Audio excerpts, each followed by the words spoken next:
Okay, welcome to the Rotary Club of Des Moines. I'm President Matt Busick, back from a quick COVID pause. And Doug, thank you for stepping in for me last week. I heard you did a fantastic job. It's also Groundhog's Day today, February 2. So I would like you to know that I'm very sorry to report that Puxatawny Phil saw his shadow earlier today. 6 more weeks of winter in front of us. And my understanding is tomorrow's going to be pretty brutal. We have 5 guests today. If each of you could please stand as I call your name. First, Marnie Hockenberg of Hockenberg Research. Here's a guest of Susan, Judkins Jostin. And also up for a new member application is in the mix. So welcome Marnie, if you could get a chance to say hello. Bill McDonough is a guest of yours truly. Bill, if you could stand. Bill is VP at Security Benefit, Head of Institutional Product. Okay, Mariah Klemp is here as a guest of Jason Stuyvesant. She's from Remax. Welcome. And Rick Ball and Sam Sodders from the Ball team, guests of Kevin Kassier. Welcome, everyone.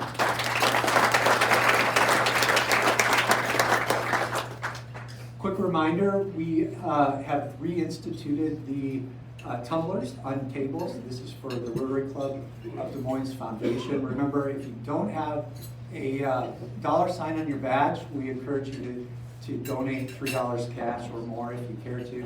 And even if you have a $sign on your badge, the foundation would love your contribution. So please be generous. Remember, our foundation is the biggest way in which we impact this community around us. All right, next. Where in the world have I been?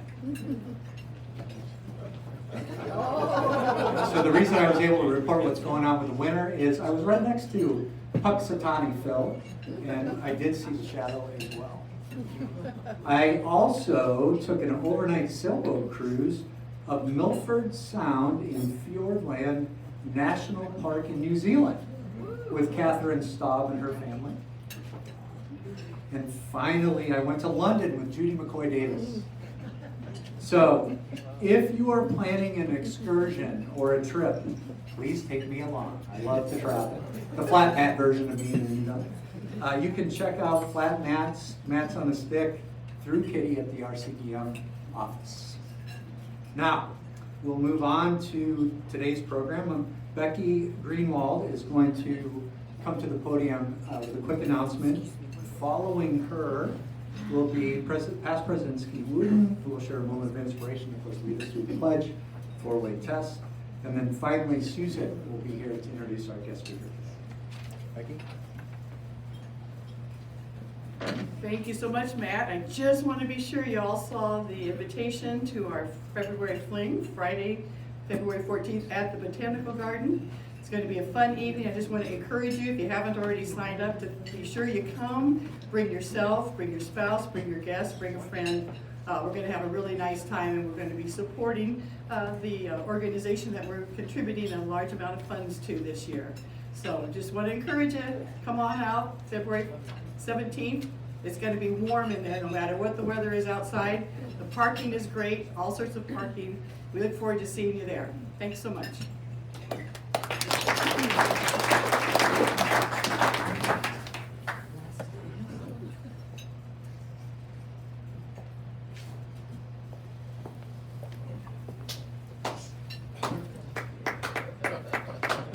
Your thundering ovation is overwhelming. As Matt said, today is Groundhog Day, one of the greatest holidays in America. And I'm here to report that Puxatawny Phil has been active 36% of the time. Anyway, you probably don't know that in Des Moines, Groundhog Day is also known as Greg Edwards Day. Greg, are you here? Apparently he's still down at the High Life Lounge. But today is the day, because it is Groundhog Day, when we cast our eyes forward from the dregs of winter, the gray dome, towards spring. That glorious time when Earth magically reawakens, and we hear birds chirping for the first thing in the morning, first plants start to bloom, awakening from their winter slumber, and we all realize that allergy season is fast upon us. So here are a few things to help us imagine. Behold, my friends, spring is coming. The earth will gladly embrace the warmth of the sun, and we shall soon see the results of their love. Sitting Bull said that. Hope springs eternal in the human breast. Man never is, but always to be blessed. The soul uneasy and confined from home, rest and expatiates in a life to come. Alexander Pope, from his essay on man. And from Rogers Hornsby, people ask me what I do in the winter when there is no baseball. I tell you what I do. I stare out the window and I wait for spring. Just a reminder that pitchers and catchers report on the 15th. With that, would you please rise and say the Pledge of Allegiance? I pledge allegiance to the flag of the United States of America and to the republic for which it stands, one nation, under God, indivisible, with liberty and justice for all. And the four-way test. Is it the truth? Is it fair to all concerned? Will it build goodwill and better friendships? Will it be beneficial to all concerned? Now turn and greet your fellow in line.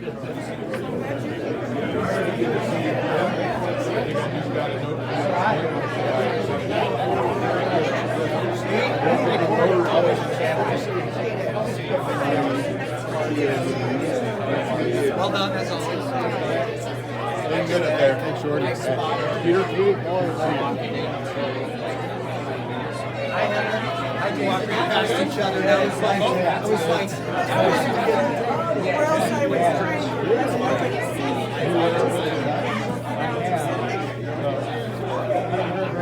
Funny thing is, you look like you just kind of step right up there. Absolutely. Maybe a little small. It's a little small.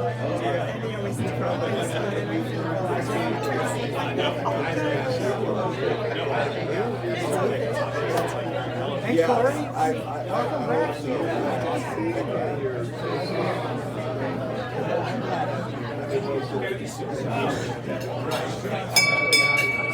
I needed to say something. Hold on.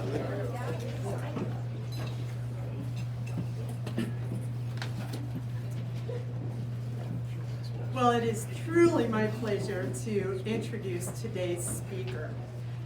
Some of you may not know that this year I'm serving as vice chair of the program committee, and in that role I get to identify who should do an introduction.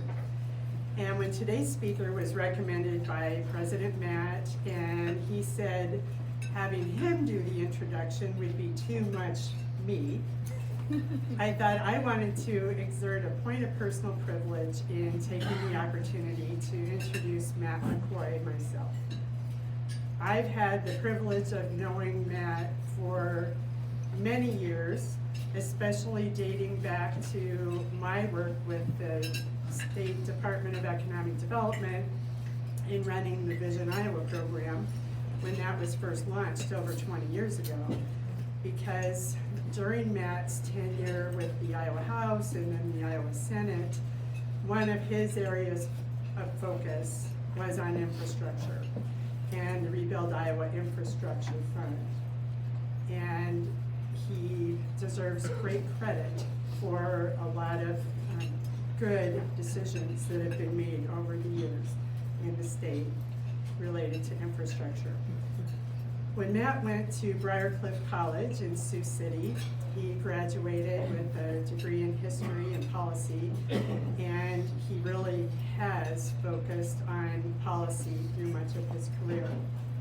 I've had the chance to work with him and some of his side work related to development and strategic planning, and so he has good expertise in those areas too.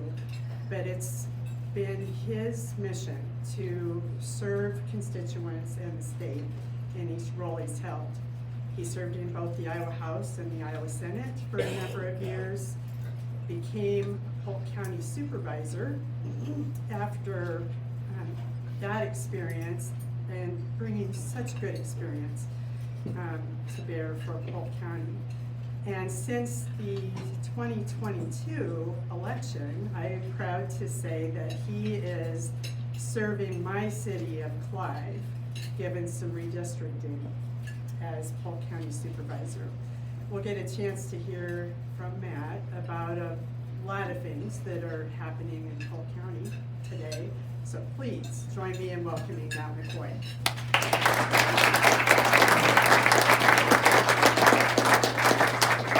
Well, thank you, Susan. It's a pleasure to be here today. Susan is a longtime friend, and Bob Jostin was a longtime mentor of mine, and they're wonderful people. And Matt, thank you for the invitation to be here with Rotary today. I wanted to talk to you today about some of the things that are happening at Polk County and provide a little bit of understanding on a deeper dive look at our tax system, because it's a reassessment year and something unusual is happening in Polk County. We're actually going to see some of the greatest increases in our property valuations for both residential, commercial, as well as multifamily that we've ever seen. And so I wanted to talk to you about it, first of all, to make you aware of it. Secondly, to help you understand how budgets grow and how that will impact your overall tax bill. When I was elected, I was really coming to Polk County on a policy that I wanted to change the way Polk County was doing business. There were some things that were going well in Polk County, and there were some things that I thought were kind of outdated. Since joining Polk County as chair, I was able to implement a new procurement department where we did actual RFPs and work to protect taxpayer dollars and make sure that everybody had a bite at the apple when it came time to bid on a project. In addition, we worked on anti-nepotism policies, as well as increasing public input, hearings, making our meetings live streamed, as well as a lot of social media outreach to the community in an effort to be more transparent. What I wanted to talk to you today about, as I indicated, big changes in property assessments. And one of the things that we're seeing is with the low interest rates that we received, we had historical low interest rates. We had, during COVID, a shortage of affordable housing and housing in general. And a lot of housing was not being produced during that time, both multifamily as well as residential property.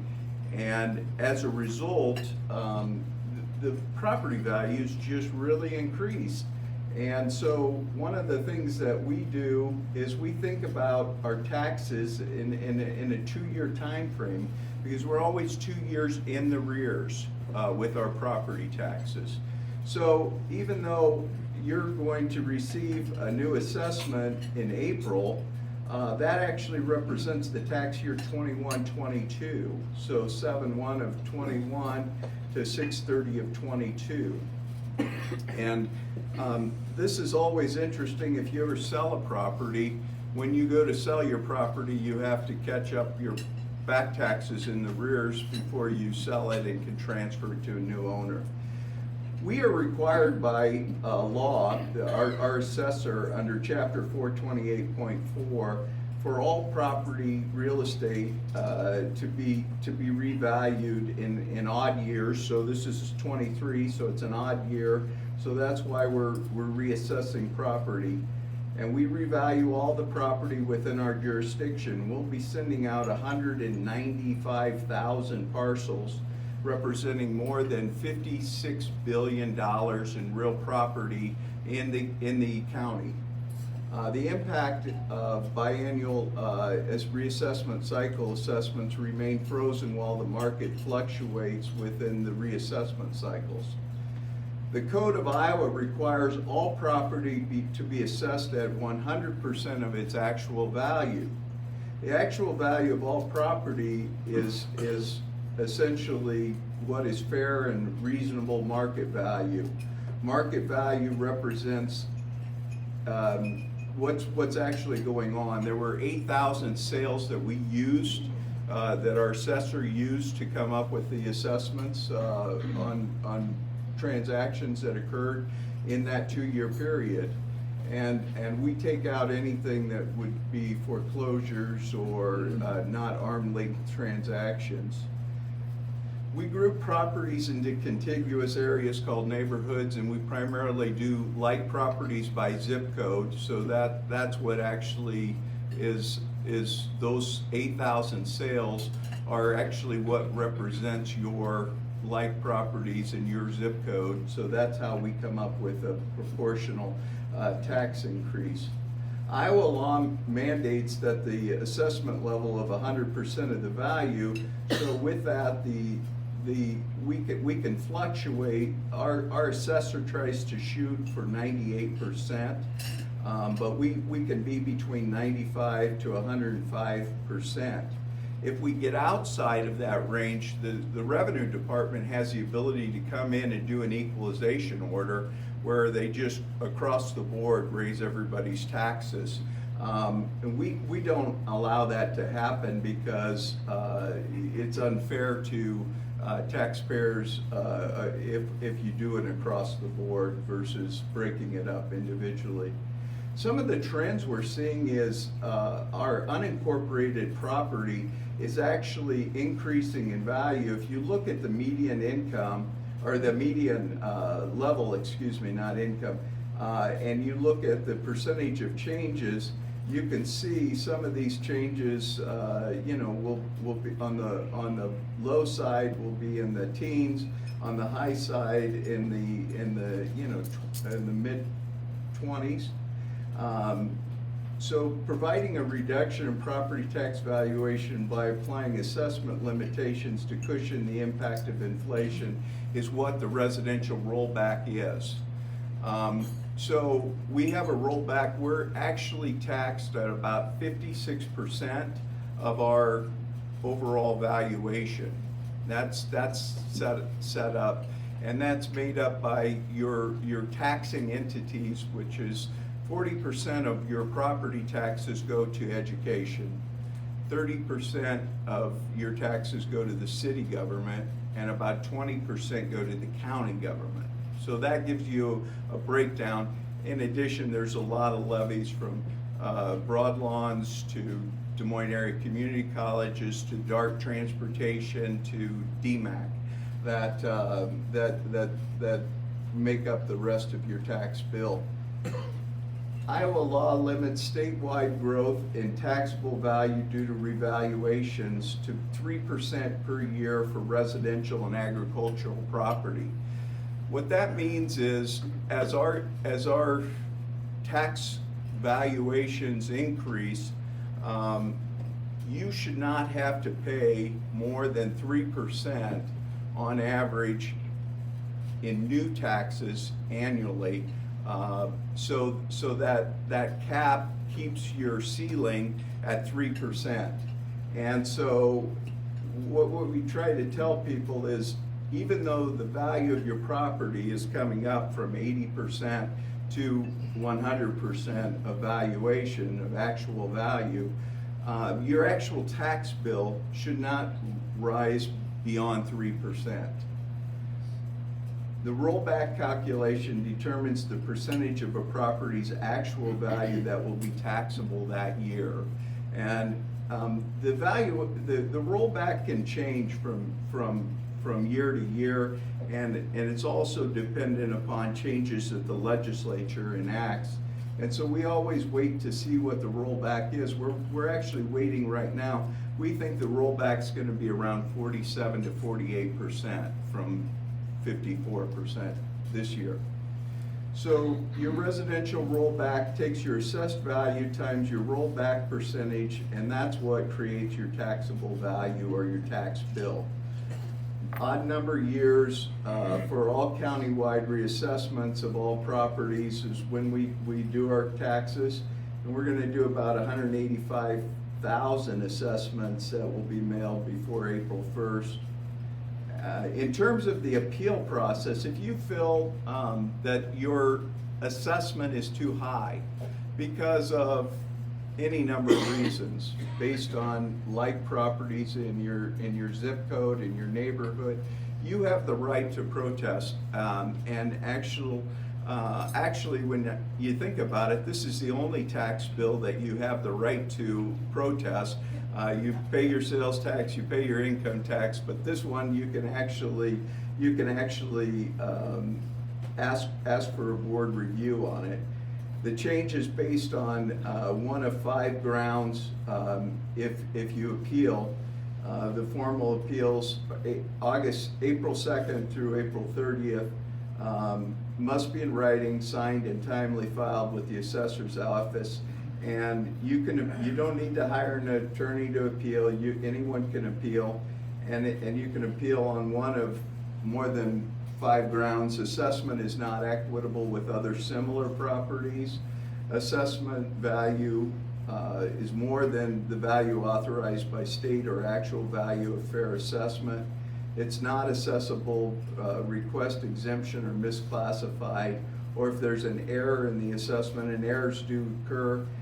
If you see an error, we like to know about it, and then obviously, if there's any fraud in the assessment, you can certainly appeal on those grounds.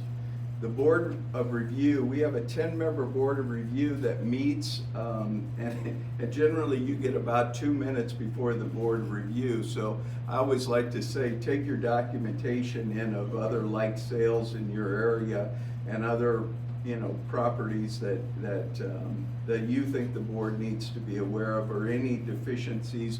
If they've rated your property in excellent condition and it's really in poor condition and you want to take pictures, that's certainly something you can present to them.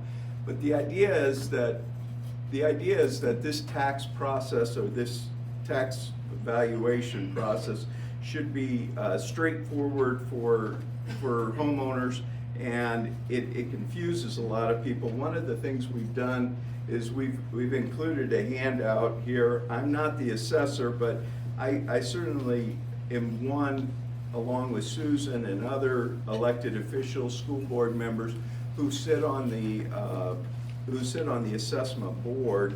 And what we try to do is make sure that our assessor is answering questions from the public and dealing with these questions as it relates to these increases in residential, commercial, and industrial and multifamily residential improvements.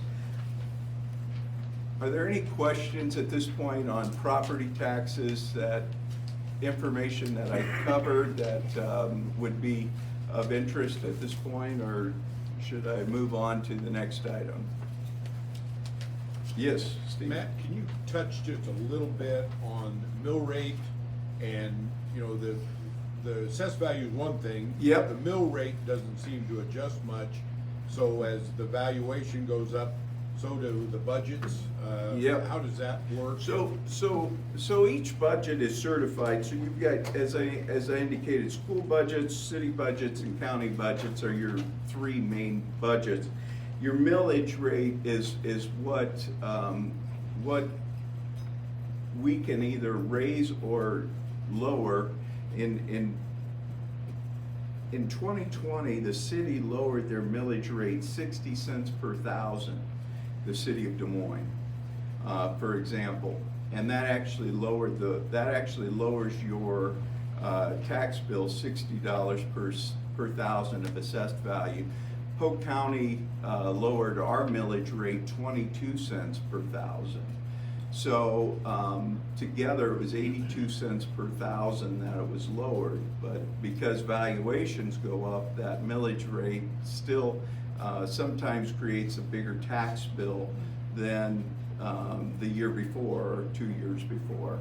But the idea is that when these budgets are certified, it's very interesting to me that there is not more public participation in budgets.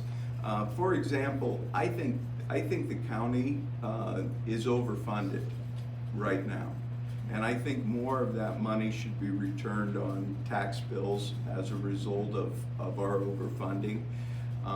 And when we do our budgets, at the end of the budget, before we certify our budget, we take public input, and it's amazing to me that more individuals, businesses, multi-family dwelling owners aren't weighing in on that process. But the same thing occurs at the school level and at the city level. And I know the city has made a commitment to try to, address, just like the county, try to address how we can lower the levy by a few cents every year, because that has an impact on whether people can afford to stay in the homes that they've lived in all their lives, especially individuals on fixed incomes and other challenges. So we do look at that, but I do think there's opportunity for more tax cuts in the future. And certainly from the county standpoint, I would say that's definitely the question. One of the things we've been doing is we've been investing in our Des Moines neighborhoods. One of the things that we've learned is that in metropolitan areas, if the center city is not surrounded by strong neighborhoods, that we create a donut in our metropolitan. And so one of the things we've done is we've been investing $5 million a year along with the city of Des Moines. So $10 million a year between the county and city going into 4 neighborhoods.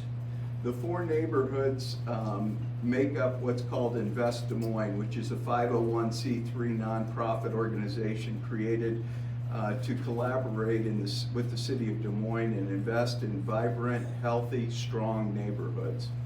The areas we've chosen for our special investment area are areas where we think we can make the biggest gains by investing in neighborhoods and housing in those neighborhoods and improving them to raise our tax base and also to improve our overall city. So we chose the Franklin neighborhood where we're finding a lot of really charming homes on tree-lined streets.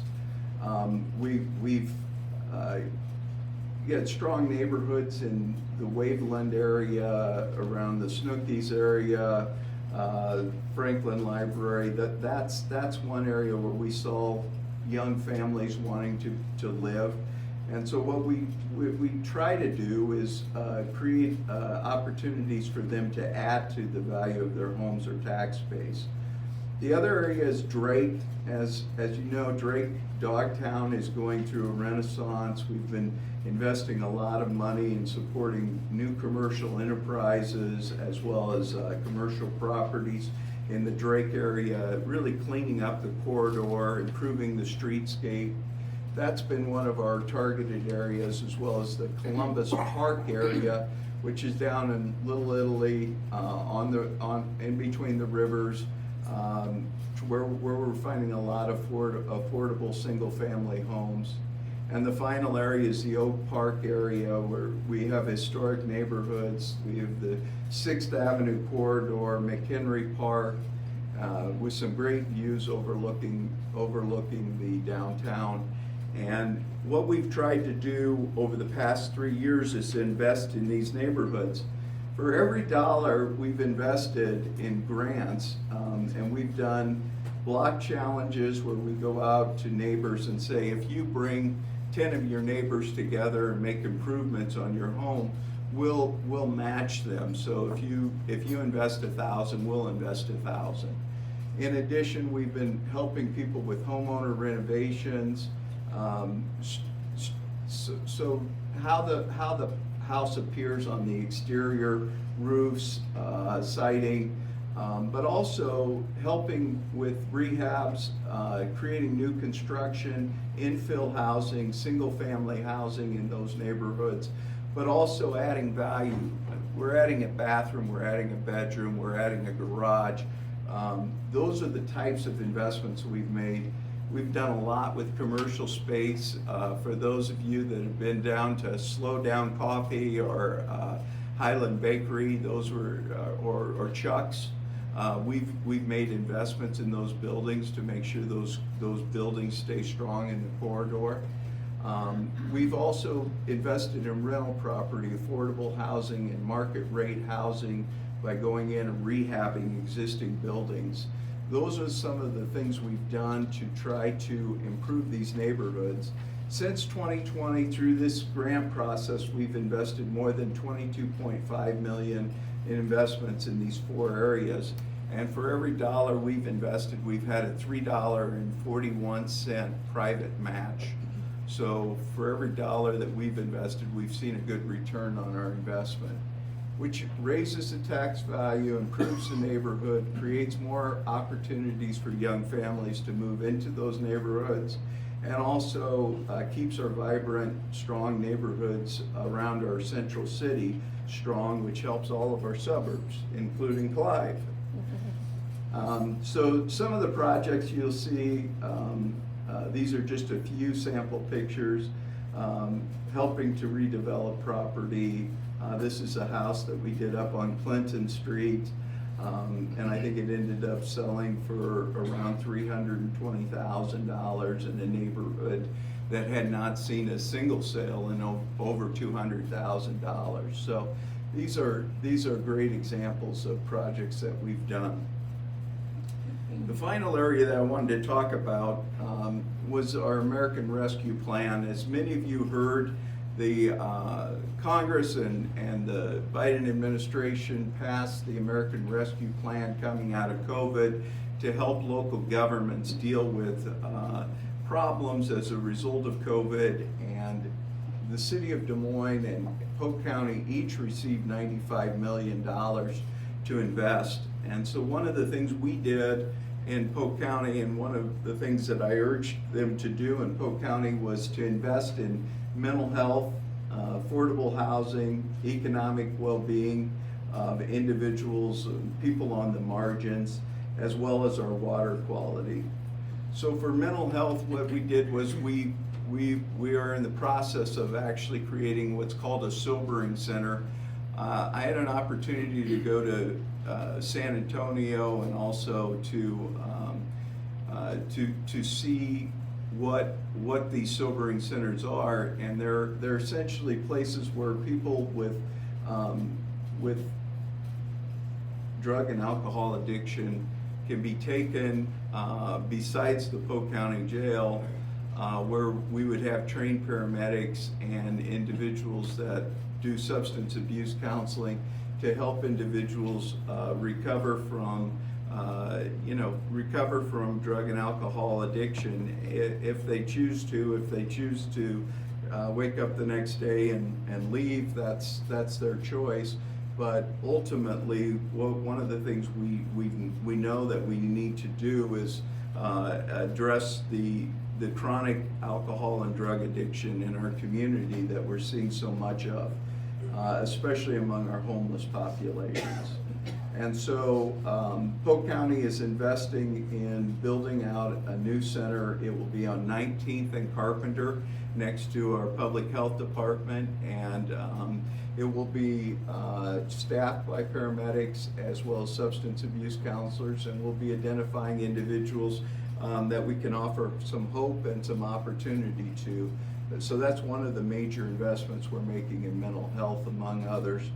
In addition, we're doing an affordable housing project, which would be it would be rehabbing and adaptive reuse of housing in our corridors, primarily along the Grand and Ingersoll corridor. Some of the opportunities that are going to exist to purchase those buildings and make them affordable, so that an individual who earns 30% of their net earnings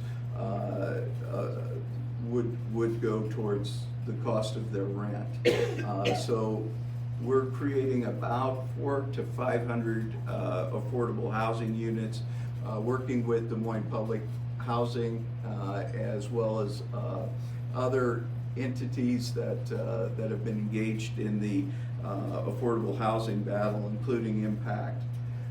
In addition, we're also creating opportunities with our economic well-being. We have financial empowerment centers where we're sitting down with people that are kind of on the bubble financially and trying to help them build budgets, help them establish savings accounts, relationships with banks, credit unions, so that they're not taken advantage of.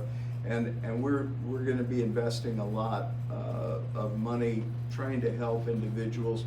In addition, under our economic well-being, we're also supporting some new child care initiatives that will help working mothers and families be able to afford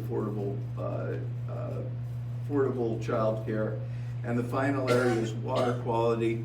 And we're working with Des Moines Water Works as well as most of our suburbs to try to address and invest in crop cover acres or land next to our waters and streams, and actually purchased a John Deere piece of equipment with a 17-foot arm that will put in cover crops along our riverbanks and streams as we invest in water trails as a community. Water quality and improving water quality is a major initiative, so we're hoping that this project, which has worked in other communities, will be a good investment and will also help us address some of the major challenges with water quality. In addition, we're also addressing lead in our service lines. We have about 20,000 service lines into the city of Des Moines' existing homes, homes primarily built after 1946.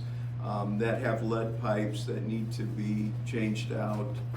And so one of the things we're finding is that Iowa is kind of ground zero for lead pipes, and any level of lead detected in children is considered a serious problem. The standard by EPA is 0. And so we're going to be addressing that issue. We're partnering with Waterworks as well as the city of Des Moines to address water quality issues, but specifically to address the lead issues. So ultimately, we're spending $95.2 million. What we're trying to do is not fund programs that are going to require ongoing funding, but more one-time funds. I know the city of Des Moines has made strategic appropriations as well, and our goal is to make our community stronger, to stand up better as a result of having gone through this COVID, and also to try to help individuals that we would consider marginal or on the margins, and try to make our community a stronger and more livable place. These are our challenges. In terms of handouts, I wanted to just cover a couple things. We've got new supervisor maps. I was going to say legislative maps. New supervisor maps. I represent the western part of the city, and that's this area right here. We've broken our districts into 5 districts. And each one of us represent about 105,000 individuals in our county, and our board is comprised of 5 individuals. In addition, I included our Betterment Grants program. This is a handout that I do every year to show you where we've made investments based on the funds that come in from Prairie Meadows, and these are community betterment grants, and you can see the types of organizations that we're supporting. And on the back, it's our community development grants. These are more significant contributions. I think if you look at these lists, you'll find organizations that you support and love, and you'll find organizations that you probably support as well. These are organizations that make our community stronger, and we make those investments, and I help make those decisions as a county supervisor. In addition, I put a resource in. These are all the numbers of frequently called numbers in Polk County. It's a good guide for you if you need to get a hold of somebody, or if you're having a problem with the treasurer's office, license plate transfers, or whatever election you're going to be out of town and you want an absentee ballot. Those are all ways we can help. And then a full accounting of every dollar we've spent related to ARPA. So again, trying to be as transparent and visible as possible. I wanted to leave a few minutes for questions, and at this time I understand the tradition is to take questions for about 5 minutes. So yes. Are all of the funds that get distributed from Prairie Meadows part of the county budget? Yes. And then how do you project income from year to year to come up with figures to allocate? I'm going to repeat the question. Again, the question was, are all the funds that come into the Polk County budget from Prairie Meadows, are they budgeted? Yes. And then how do we make determinations on how to distribute those funds? So there's a couple things, there's a couple nuances to this answer. Wells Fargo, Hy-Vee Hall were made as investments by the county, by previous boards before me. In addition, the Hilton Hotel. And so a portion of all those funds that come in from Prairie Meadows, which is about 30 million a year. A portion of it goes towards repayment of bonds to Wells Fargo, Hy-Vee Hall, and the Hilton Hotel, which is hemorrhaged money during COVID. And the other additional dollars, these are the funds that we use through our community betterment program, our CBG program, and our community development program. And those dollars go out in the form of grants to the community. And people apply, organizations, nonprofits apply for those dollars, and those dollars then are allocated on an annual basis. That's what makes up the balance of the money. So as our debt is paid off in 2024 at Wells Fargo, there's going to be new dollars unallocated in the community. And again, the question that I have for my citizens that I talk to is, do you want that to go to property tax relief? Do you want that to go to quality of life initiatives? Do you want it to go back into projects like Invest Des Moines? Those are the kinds of guidance that I'm looking for from citizens. Yes, Jason. Yeah, thank you for all the info. Good stuff on the sobering center specifically. Well, to start, I think it's a great idea, so you don't get people in the system just because they're having a day or whatever. But how does that look? It's 10 blocks from my house. Okay. I'm not a not in my backyard guy. I'm excited that it's Right. there. But if you take them from all over Polk County and you bring them to a location and they are one of those individuals that doesn't choose to stay, do we now create a problem where they're all there? Right. So on average, so basically the question is, what do we do with the sobering center when we're bringing people in from 17 cities throughout Polk County to one location? And the question is, if they choose not to take treatment or stay, the question is, are we creating a new problem? And I think the answer to that is no. And here's why. On average, we're bringing about 6 individuals per night into the Des Moines Police Department or into the Polk County Jail that will spend the night with us as a guest of Polk County. And so what we're hoping is that a lot of these guys are frequent flyers, and they've got a record of coming back time and time again. So we're hoping to do intervention at the program case management level so that we have caseworkers that will follow them and help them. A lot of them are unsheltered, And so a lot of them live at Central Iowa Shelter and Services, or they're in tents or other things. So I gotta tell you, the vast majority of the people in this room, if you had too much to drink, and you were publicly intoxicated, you would get a ride home, is what the police chief, Dana Winger, told me. He said, it's the people that we don't have a home to take, and to take them to jail and book them and run into all the administrative costs is just a real expensive proposition. So it's a lot better to bring them to somewhere where they're provided some dignity and also some assistance, and then their case is managed, and we can help maybe improve their lives. And in terms of what it's going to look like, it's going to look like a commercial industrial building. It will be very nice, and certainly not something. It will look like a health clinic or something from the exterior. So I don't think you'll see people loitering in front of it. Right. Yes. Thank you. Oh, I gotta cut you off. okay. Oh, sorry. I'm sorry, Ashley, we need to. Thank you. I'm out of time. Thank you very much.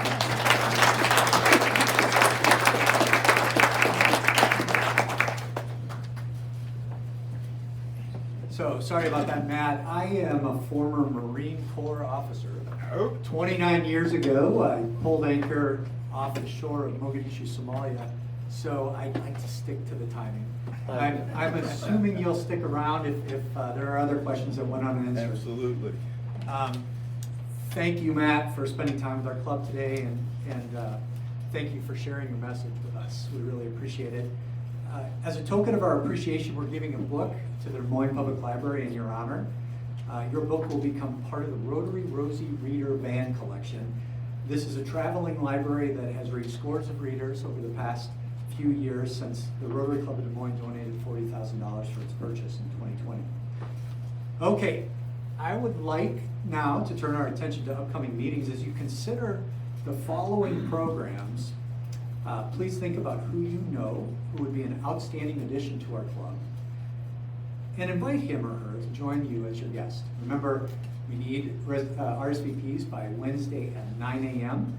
Those go to Kitty or through the online portal. I think you prefer always, right? Remember, one other thing that I want to make sure all of us can support if possible is tonight we are gathering at the Des Moines Public Library's downtown location in room number 3 from 5:30 to 6:30 to honor Elaine Estes and Black History Month.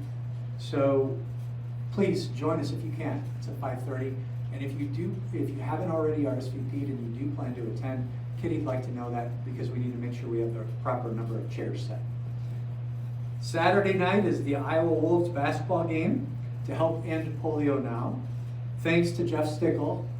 This has been a long time passion of Jeff's and our club's representative for this very important event. It's this Saturday. If you bought tickets, see Jeff for those before you leave today. On February 9th, so next week, we'll have Peter Orazon here, ISU economist, to talk to us about what's going on with this crazy economy of ours.